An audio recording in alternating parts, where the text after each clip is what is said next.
Hello student, कैसे हैं आप लोग। आई होप अच्छे होंगे। और न्यू ईयर की मस्ती अब तो कंप्लीट हो जानी चाहिए, क्योंकि आज 2 तारीख है। आप सभी लोगों को नया साल मुबारक हो। आज हम लोग करेंगे जो स्टडी वो मिक्स्ड ग्रुप ऑफ सेल्स। अभी तक जो हम लोगों ने स्टडी की वो सेल जब सीरीज में हो, सेल जब पैरेलल में हो, और उनके हम लोगों ने फार्मूले ड्राइव किए। तो एक चीज क्लियर है कि जब सेल सीरीज में है तो उसका ईएमएफ इक्विवेलेंट निकालते थे वो कितना, E1 plus E2 plus E। ठीक है, EN और R इक्विवेलेंट निकालते थे R1 plus R2 plus R3। ये कब निकालते थे, जब सीरीज में हो।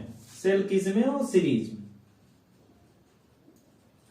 पैरेलल में होते थे तो R इक्विवेलेंट जो निकालते थे वो निकालते थे E1 अपान R1 प्लस E2 अपान R2 और अपान 1 upon R1 plus 1 upon R2। और इसका R इक्विवेलेंट निकालते थे 1 upon R1 plus 1 upon R2। ये कब था, जब सेल जो है वो पैरेलल। ठीक है, तो इतनी आई होप इतनी चीजें तो आपको समझ में आई होंगी।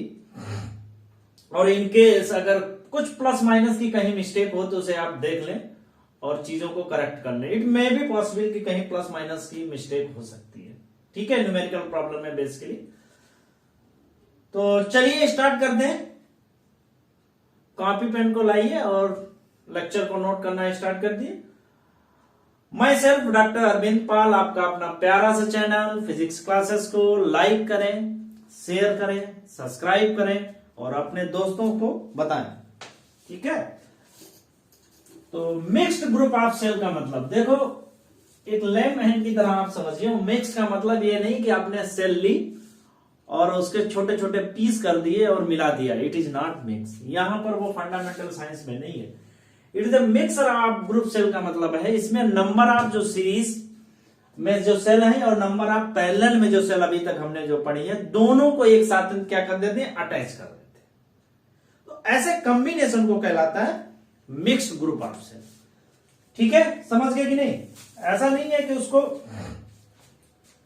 देखिए क्या है इस टाइप, ये इसका इंटरनल रेजिस्टेंस, ये कोई सेल है, ये दूसरी सेल है और उसका इंटरनल रेजिस्टेंस, ये कोई थर्ड सेल है और उसका इंटरनल रेजिस्टेंस, ऐसे ऐसे करके so on N number of cells हैं।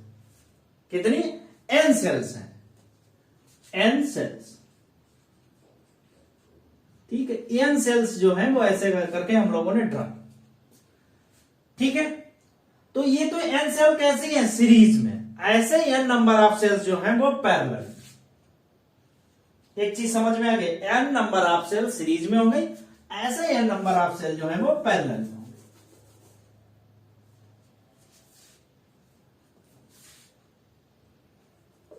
तो मान लिया हमने एक सेल एक हो गई।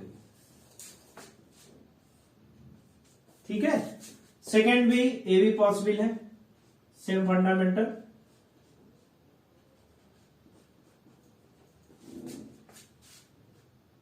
ये कोई सेल अटैच हो गई। तो ऐसे करके इसमें जो है वो एन सेल्स हैं।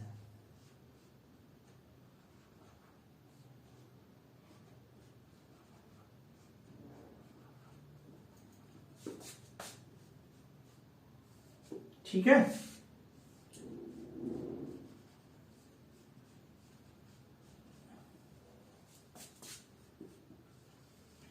कितनी सेल है,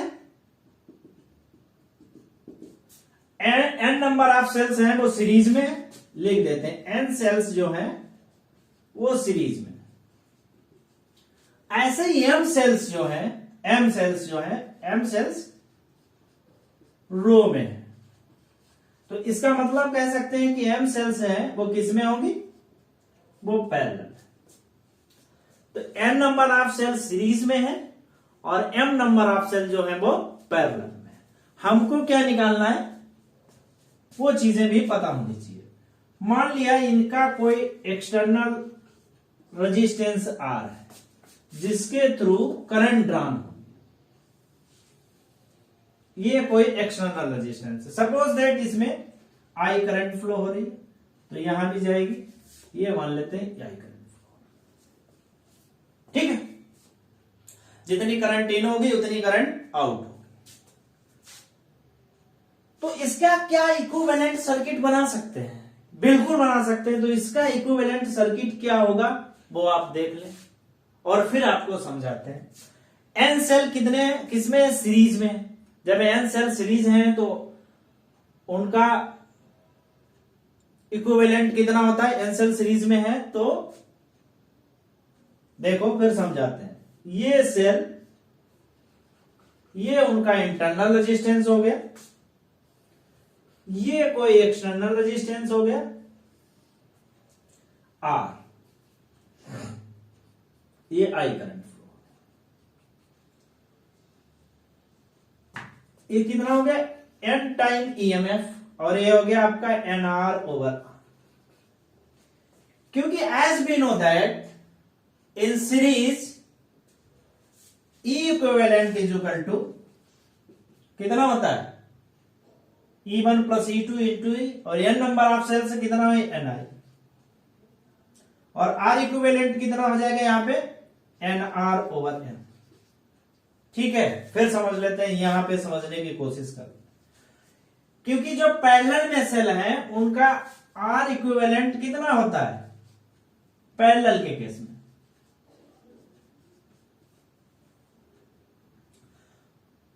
तो चाहे एन सेल हो चाहे एक सेल हो, अगर उनका इंटरनल रेजिस्टेंस सेम है तो ईएमएफ उनका इक्विवेलेंट कितना हो जाएगा? एक सेल के बराबर हो जाएगा। ठीक है, और सीरीज में कितना होता है? जितनी सेल है उनका ईएमएफ के बराबर। आर इक्विवेलेंट कितना हो जाएगा? अगर सीरीज में है तो आर इक्विवेलेंट कितना होता है? आर इक्विवेलेंट सीरीज में होता है R1 प्लस R2,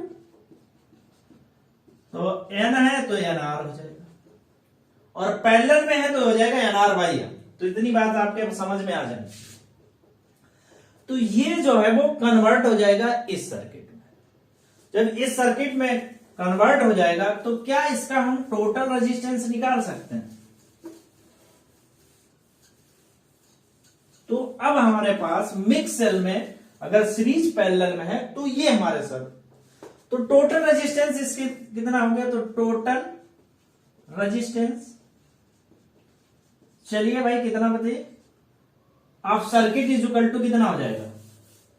मान लेते हैं आर इक्विवेलेंट की यहां लिख देते हैं R plus N R by N.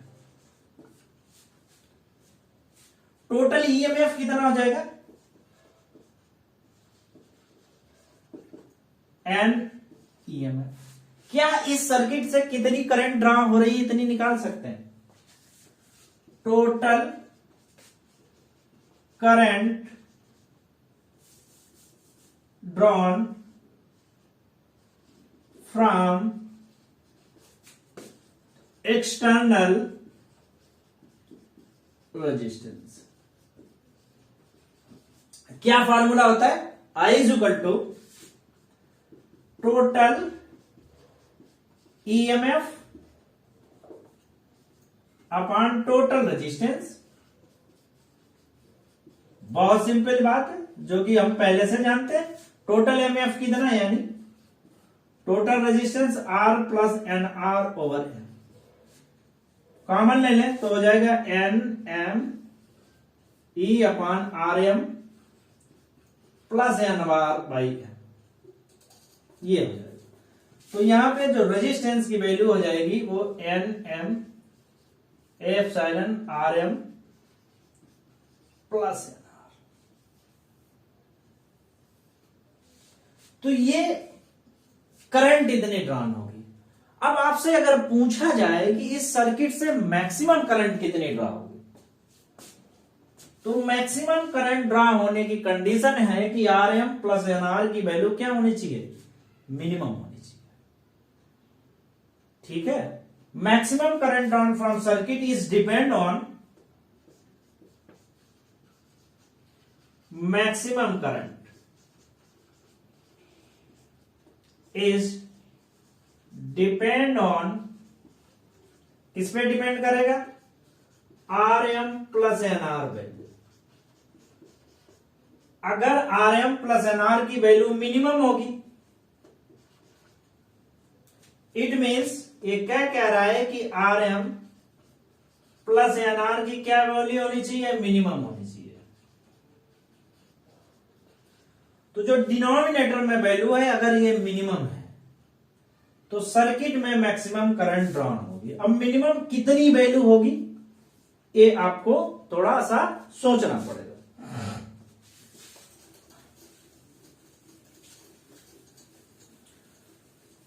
तो आइए फार्मूले में वैल्यू पुट करिए कि फार्मूला हमारे पास क्या था अभी, R is equal to N E upon R plus N R Y, यही था फार्मूला। इसको नोट कर लेते हैं क्योंकि इसकी रिक्वायरमेंट है। या इसे ऐसे लिख सकते हैं, I is equal to M N upon R M plus N R. ठीक है, इन दोनों फार्मूला की बेसिक रिक्वायरमेंट है, इसलिए नोट कर लिया। तो क्या हम इसको ये नहीं लिख सकते हैं, so we can write R M plus N R, इसको क्या लिख सकते हैं, लिख सकते हैं under root R M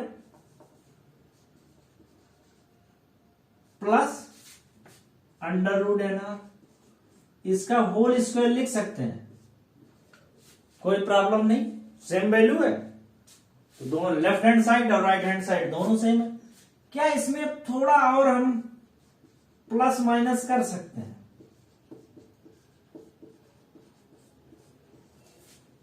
minus 2 under root M R into N R, ये इतना सॉरी एन आर जो है वो स्मॉल है, और plus 2 under root M R into N R, ऐसा भी कर देंगे तो अभी भी इक्विवेलेंट के बराबर है। तो ये वैल्यू कितनी हो जाएगी, ये वैल्यू आ जाएगी आपका R M minus N R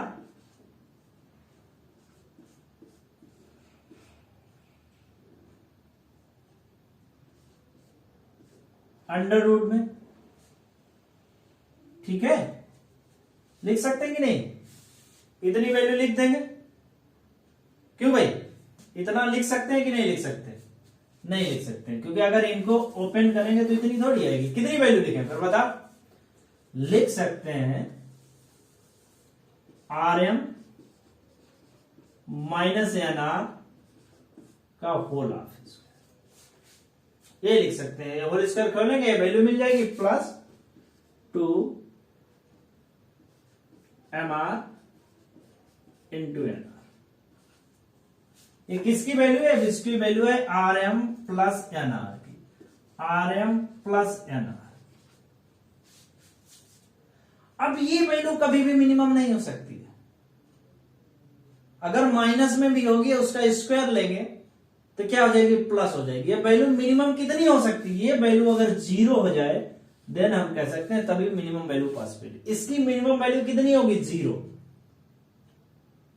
ठीक है, सो हम लिख सकते हैं फॉर मिनिमम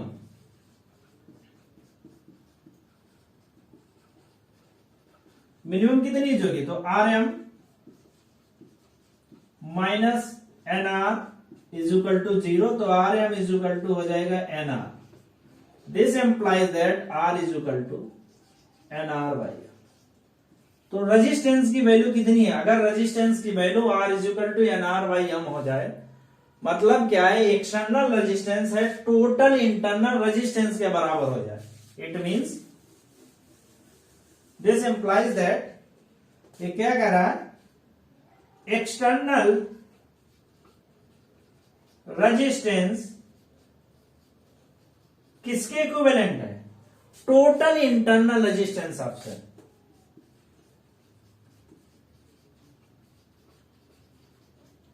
रेजिस्टेंस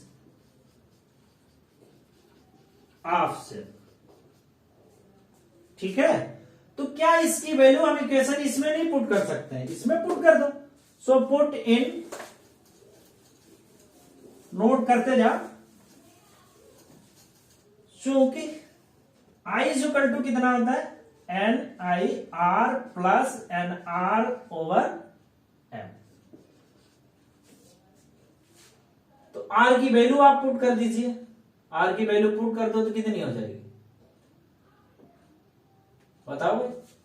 आर की वैल्यू अगर आप पुट करेंगे तो कितना हो जाएगा, N R by M plus N R by M, तो ऊपर कितना हो जाएगा, M N upon N R plus N R is equal to हो जाएगा आपका एम एन अपॉन 2nr। ये कैंसिल हो जाएगा तो आई मैक्सिमम की जो वैल्यू हो जाएगी वो कितनी हो जाएगी, m अपॉन 2r। तो इस केस में तुम फॉर मैक्सिमम करंट,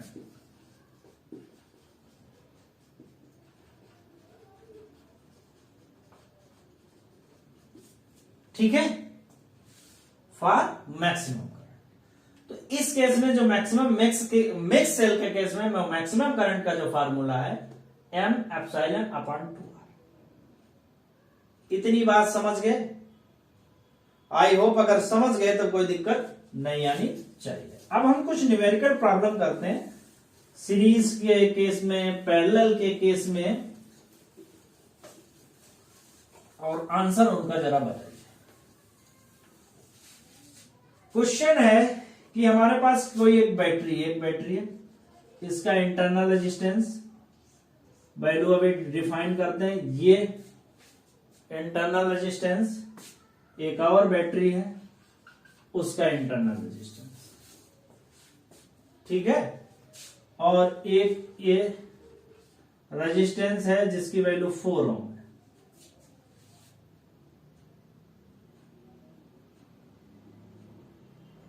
ठीक है, तो पहले तो इसी में पूछ लेते हैं,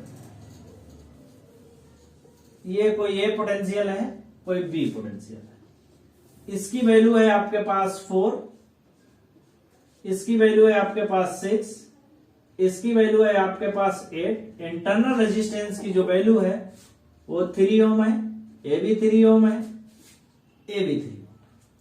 तो करें what is find the equivalent, find आपके ईएमएफ इक्विवेलेंट और आरई इक्विवेलेंट, ये दोनों वैल्यू निकालनी।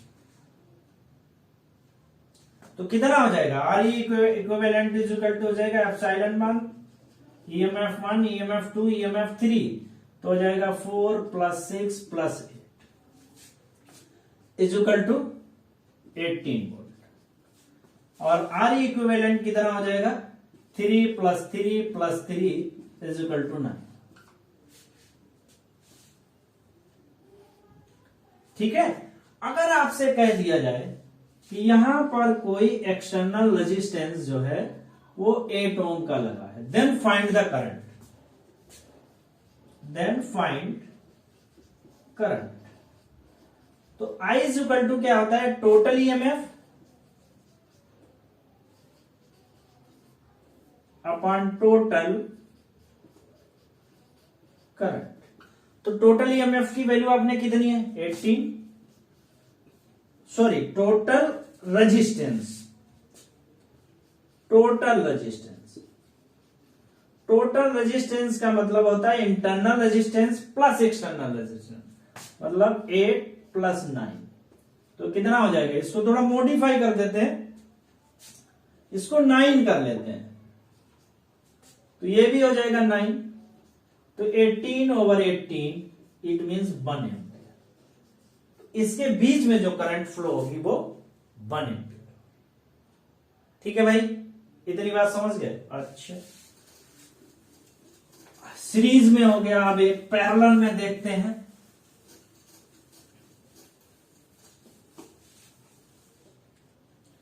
पैरेलल में देख लो, मान लिया ये आपके पास कोई सेल है और ये उसका इंटरनल रेजिस्टेंस है, कोई दूसरा सेल है,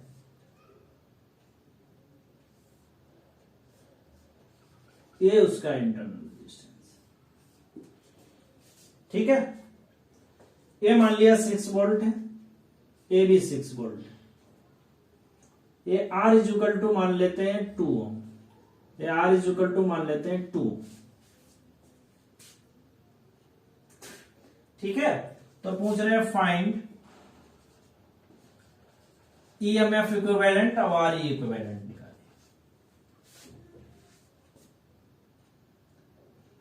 देखो ये पैरेलल में क्यों है ये भी आप जान लो, क्योंकि इसका पॉजिटिव का, एक सेल का पॉजिटिव दूसरे सेल के पॉजिटिव से अटैच है और एक सेल का नेगेटिव दूसरे के नेगेटिव। ए पॉजिटिव इस पॉजिटिव अटैच है और ये पॉजिटिव इस पॉजिटिव से।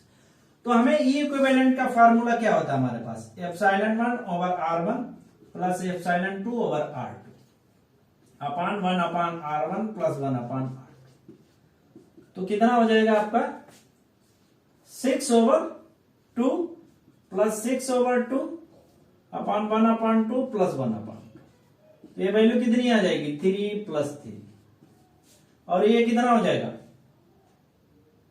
2, ये हो जाएगा 6/2।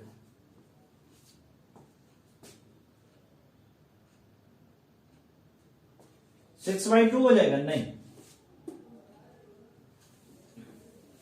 ये 3/2 ये कितना हो जाएगा, ये 3 हो जाएगा, ये 3 हो जाएगा, ये हाफ बाई कितना हो जाएगा 6।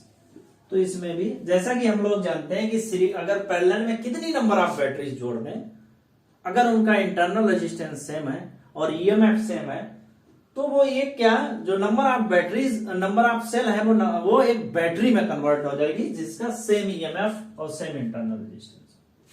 ठीक है, आर इक्विवेलेंट इस केस में कितना हो जाएगा 1 upon r1 plus 1 upon r2 और हो जाएगा 1 अपान 2 प्लस 1 अपान 2। तो क्या हो जाएगा आपका 2 हो जाएगा और ये कितना हो जाएगा 1 हो जाएगा। ठीक है, ये 2/2 ये कितना हो जाएगा 1। तो आर इक्विवेलेंट कितना हो जाएगा 1। ठीक है, तो ई इक्विवेलेंट हो जाएगा आपका, आर इक्विवेलेंट हो जाएगा। अच्छा, एक और क्वेश्चन इसी में करते हैं, नोट कर लो इसको फिर सॉल्व करते हैं।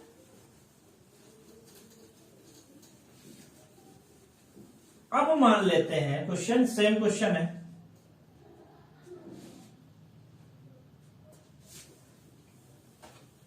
अब मान लेते हैं कि इस बैटरी की पोलैरिटी चेंज कर दी।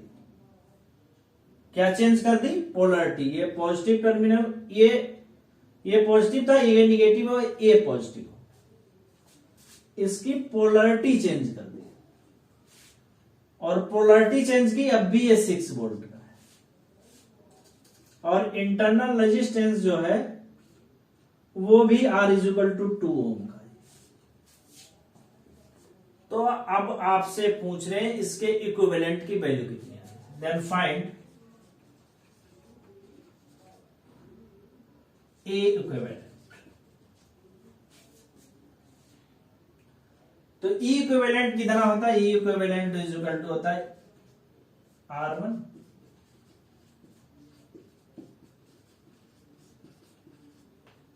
ठीक है और 1 upon R1 plus 1 upon R2 plus 1 अपान R। थोड़ा सिंप्लिसिटी के लिए इसे 3 ओम कर देते हैं, ये भी 3 ओम कर दें, ये भी 3 ओम कर दें, ये भी 3 ओम कर दें। तो इंटरनल रेजिस्टेंस है वो 3 ओम है। तो ई इक्विवेलेंट कितना हो जाएगा आपके पास, ये 6/3 प्लस ये भी हो जाएगा 6/3। अब इसकी पोलैरिटी चेंज हुई, तो जब पोलैरिटी चेंज हो रही अब प्लस होता था, वहां पे क्या आ जाएगा -6/3 प्लस 1/3 प्लस 1/3 प्लस 1/3। तो कितना हो जाएगा, ये हो जाएगा 2 + 2 -2 और ये कितना हो जाएगा 1 हो जाएगा, ये हो जाएगा आपका 2 वोल्ट। अगर R इक्विवेलेंट निकालना है 1 अपान R equivalent 1 upon R1 plus 1 upon R2 plus 1 अपान R3, तो कितना हो जाएगा आपका 1/3 प्लस 1/3 प्लस 1/3, ये हो जाएगा 3/3। तो R इक्विवेलेंट की वैल्यू हो जाएगी आपके पास 1। तो आप ध्यान रखें जब पोलैरिटी चेंज कर रहे हैं किसी भी उसकी बैटरी, तो आपका साइन कन्वेंशन जो है वो चेंज हो जाना चाहिए, ये आपको ध्यान रखना पड़ेगा। इसको नोट करो और क्वेश्चन को फर्दर सॉल्व करते हैं, किसी दूसरे क्वेश्चन को तरफ मूव करते हैं। ठीक है,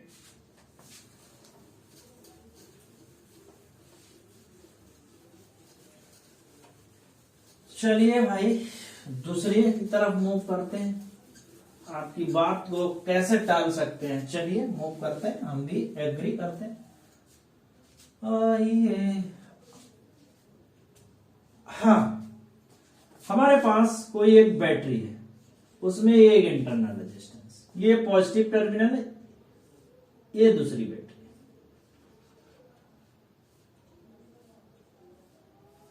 ठीक है, याद है, कोई दिक्कत नहीं। और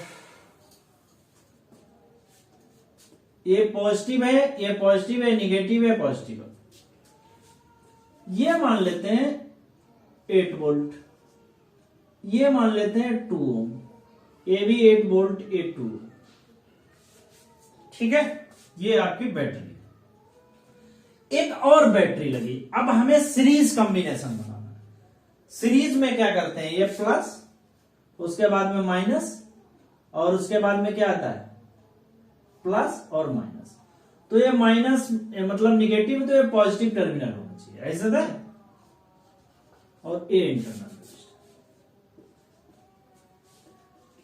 ये बैटरी मान लेते हैं 4 वोल्ट की, और इसका इंटरनल रेजिस्टेंस है वो कम ही होता है वैसे 1 मान लेते हैं। तो हमसे पूछ रहे हैं फाइंड और आर इक्विवेलेंट, मतलब ईएमएफ इक्विवेलेंट निकालना है और इंटरनल रेजिस्टेंस इक्विवेलेंट निकालना है। तो पहले तो ये सीख लो, पहले ये किसमें, ये तो पैरेलल में, और जब ये पैरेलल में है उसके बाद में ये वाला अरेंजमेंट किसमें हो जाएगा, सीरीज में हो जाएगा। पहले तो ये पैरेलल में, ये इसमें सीरीज में। तो क्या हम पैरेलल के केस में सेम लिख सकते हैं, as we know that in parallel combination EMF change नहीं होता है। इन पैरेलल कॉम्बिनेशन बैटरी का ईएमएफ जो है वो चेंज नहीं होता। तो जो ईएमएफ गिवन है वही ईएमएफ रहेगा। बट आर इक्विवेलेंट की कितनी होती है वैल्यू पैरेलल के केस में, कितनी होती है, 1/R1 प्लस 1/R1। तो कितना हो जाएगा, 1/2 प्लस 1/2, ये हो जाएगा 1। तो आर इक्विवेलेंट कितना हो जाएगा, 1। तो पैरेलल के केस में आर इक्विवेलेंट चेंज होता है, वो कितना हो जाएगा, ये हो जाएगा आपका 1। उसके बाद में ये 1 हो। ठीक है, तो आप तो निकाल ही सकते हो ना। तो ई इक्विवेलेंट कितना हो जाएगा, अब ये सीरीज में ई इक्विवेलेंट कितना हो जाएगा, 8 प्लस 4, ये हो जाएगा 12 वोल्ट। और आर इक्विवेलेंट कितना हो जाएगा, 1 प्लस 1 इज इक्वल टू 2, क्योंकि ये भी किसमें है, सीरीज में। ये पैरेलल कॉम्बिनेशन था, पैरेलल कॉम्बिनेशन को चेंज किया। As we know that in parallel combination voltage change, EMF change नहीं होता है। क्या चेंज होती है, इंटरनल रेजिस्टेंस। इंटरनल रेजिस्टेंस की वैल्यू हम लोगों ने कैलकुलेट कर ली। अब ये पूरा कॉम्बिनेशन है वो सीरीज में, उसके बाद में अगर सीरीज में है तो इसको हमने सॉल्व कर लिया। आई होप मजा आया होगा। अगर नहीं मजा आया तो नेक्स्ट क्वेश्चन देख लेते हैं।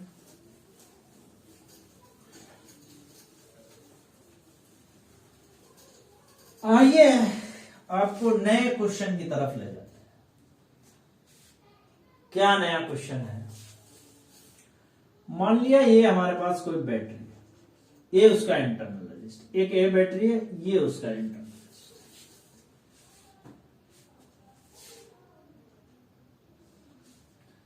ये बैटरी है, ये उसका इंटरनल है, ये बैटरी है, ये उसका इंटरनल। मतलब आपके पास कितनी बैटरी है, 4 बैटरीज है। क्वेश्चन देखते हैं। मेरे पास ये है इंटरनल रेजिस्टेंस है और ये कनेक्टेड है किसी एक्सटर्नल रेजिस्टेंस, ये एक्सटर्नल रेजिस्टेंस R है। ठीक है, इस पूरे में जो करंट फ्लो हो रही है वो I है, ये भी I है, ये भी I है, ये भी I है। क्या क्या गिवन है, गिवन है E इज इक्वल टू हमारे पास EMF, जो 4 बैटरीज है, बैटरी कितनी है 1 2 3 4, तो 2 सीरीज में हो गई, 2 पैरेलल में हो गई। टोटल बैटरी कितनी है इसमें, total cell is equal to कितनी है 4, सीरीज में कितनी है 2, पैरेलल में कितनी है 2, सीरीज में कितनी, पैरेलल में कितनी। हमसे पूछ रहे हैं कि सर्किट में कितनी करंट रन हो रही है, ठीक है। EMF की वैल्यू 4 वोल्ट, इंटरनल रेजिस्टेंस की वैल्यू है वो 1। तो हमसे पूछ रहे हैं find the current in circuit, find the current in R ohm resistance and also find in network, मतलब इस नेटवर्क I है तो सपोज दैट यहाँ पे I1 जा रही है, ये आपका I1 जा रही है, मान लेते हैं I1 जा रही है, ये आपकी I1 जा रही है, ये आपकी I जा रही है।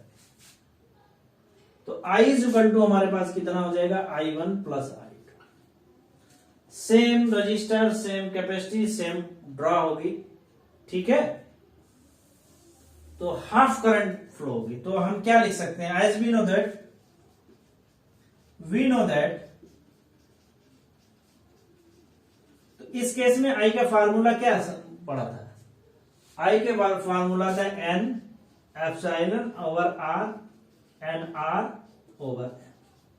तो कितनी हो जाएगी, N की वैल्यू 2 और इसकी वैल्यू 4, R की वैल्यू कितनी है, R इज इक्वल टू मान लेते हैं यहाँ पे 4 ओम, 4 प्लस 2 इंटू R की वैल्यू कितनी 1 और M की वैल्यू कितनी, ये तो कितना हो जाएगा 8/5,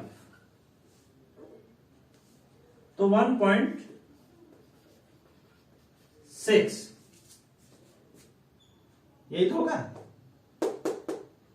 तो I इसमें कितनी, ये करंट डिवाइड हो रही है, यहाँ पे हाफ हाफ ही डिवाइड होगी क्योंकि सेम बैटरी, सेम रेजिस्टेंस, तो इस नेटवर्क में कितनी हो जाएगी, यहां से करंट जो मिल रही आएगी वैल्यू 1.6, यहां पे कितनी हो जाएगी, ये 8.5, यही तो डिवाइड हो रही, यहां पर भी कितनी हो जाएगी 8.5, यहां पे कितनी हो जाएगी 8.5 प्लस 8.5 नहीं 0.85, सॉरी 0.85, ये भी कितनी होगी I2 0.85, यहां पे कितनी होगी, I इज इक्वल टू हो जाएगा I1 प्लस I2 और हो जाएगा 0.85 plus 0.85, it means 1.85,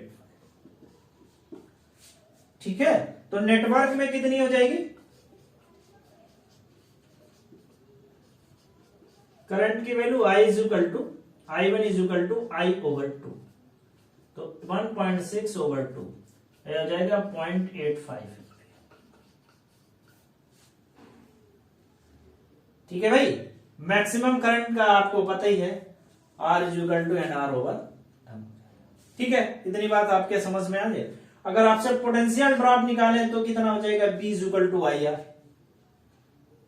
B is equal to IR, potential drop भी आप निकाल सकते हैं।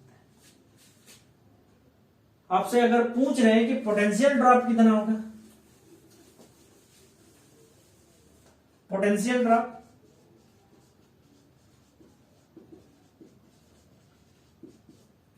B इज इक्वल टू कितना होता है IR, I की वैल्यू कितनी है 1.6 into R is equal to 4, 6.4, ये आपका पोटेंशियल ड्रॉप होगा,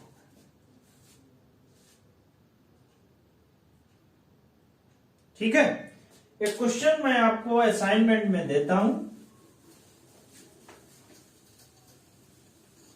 और आप उसे सॉल्व करिएगा। होमवर्क में एक क्वेश्चन है, बढ़िया सा क्वेश्चन है होमवर्क में।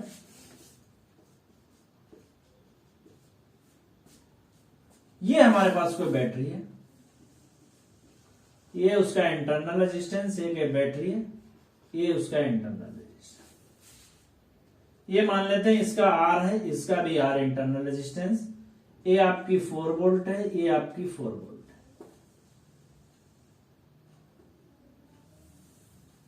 ठीक है, ये रेजिस्टेंस है,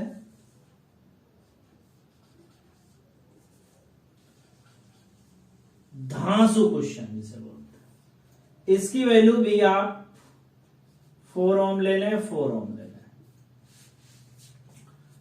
find the value of internal resistance, find the value of internal resistance.